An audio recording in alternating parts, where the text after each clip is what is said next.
Magandang araw muli mga ka-hobby farming.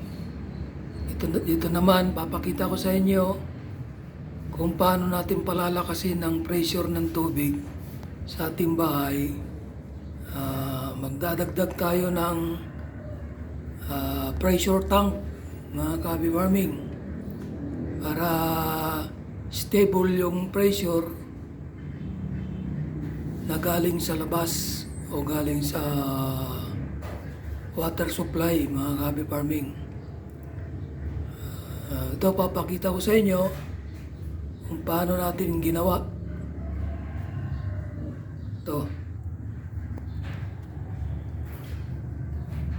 Yan, simula dun sa sa tapping natin sa water line sa loob ng bahay ay ipinararel natin yung pressure tank mga ka-hobby farming. So yan yung linya yan galing sa kanyan sa labas yung pinagkabitan natin yan. So yan tayo, bali 1/2 dahil 1/2 yung ginamit natin sa loob ng bahay. Tapos maglagay tayo ng union yan, ilagay sa dyan, may reducer sa dyan na 1/2 by 3/4. So naglagay tayo ng isolation valve para kung magkaroon ng maintenance yung pressure tank, close lang natin ito para tanggalin natin yung laman ng pressure tank. Wag natin bubuksan yung pressure tank na may laman kasi malakas ang pressure nun. Pag malakas ang pressure ng tubig na galing sa labas, malakas din yung pressure ng pressure tank. Ngayon, para ma-maintain natin yung pressure sa pressure tank, papakita ko sa inyo mamaya kung paano natin gagawin o paano natin ginawa. Naglagay tayo ng check valve doon para hindi bumalik yung pressure. Halimbawa, nawalan tayo ng tubig sa nawasa, hindi siya mag-back pressure.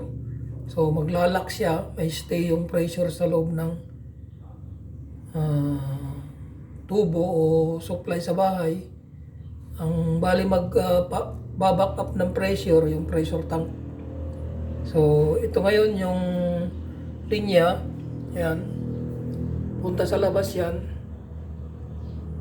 Yan, 3/4, mag-elbow tayo, globe valve isolation. Tapos nag-reduce tayo ng 3/4 by 1/2 elbow union dahil wala tayong nakuhang 1/2 na tubo na diretso, kaya gumamit tayo ng dalawang union.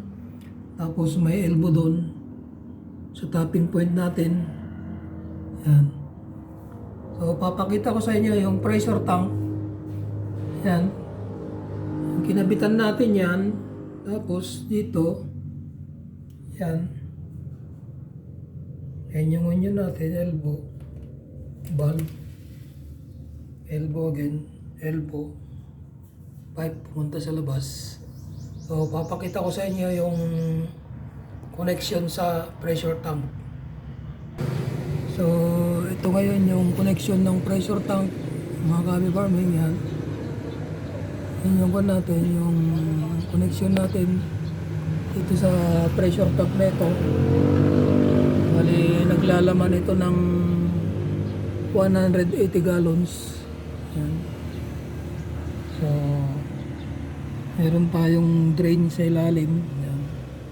Ito yung drain valve. Yan yung tapping natin.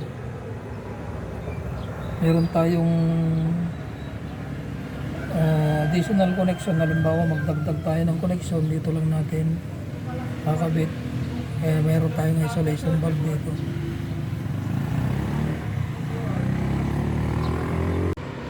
ito naman yung check valve natin. Check valve.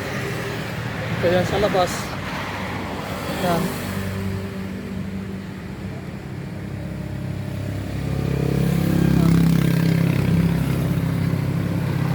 Yan yung check valve.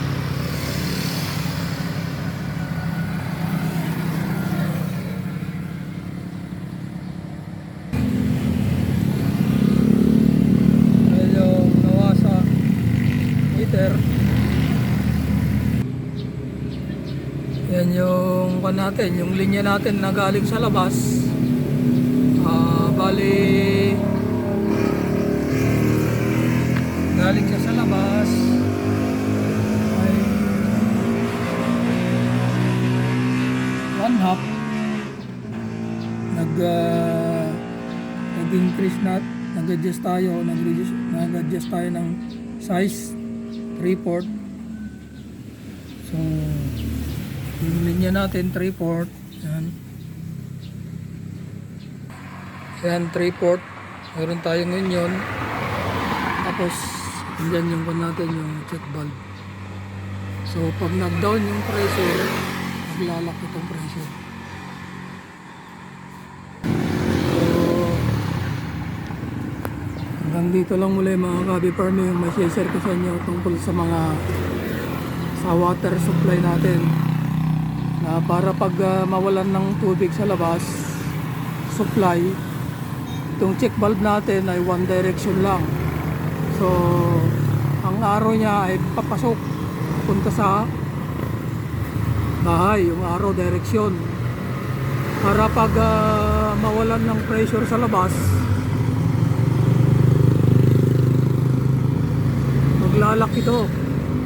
Mawalan ng pressure dito sa baba, dito may pressure pa, dahil yung pressure tank natin yun ang bibigay ng pressure sa bahay.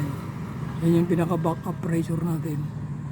So hanggang dito lang muli mga Kabi Farming, may share ko sa inyo tungkol sa DIY natin na water line with pressure tank. Hanggang sa muli, bye bye and God bless to all.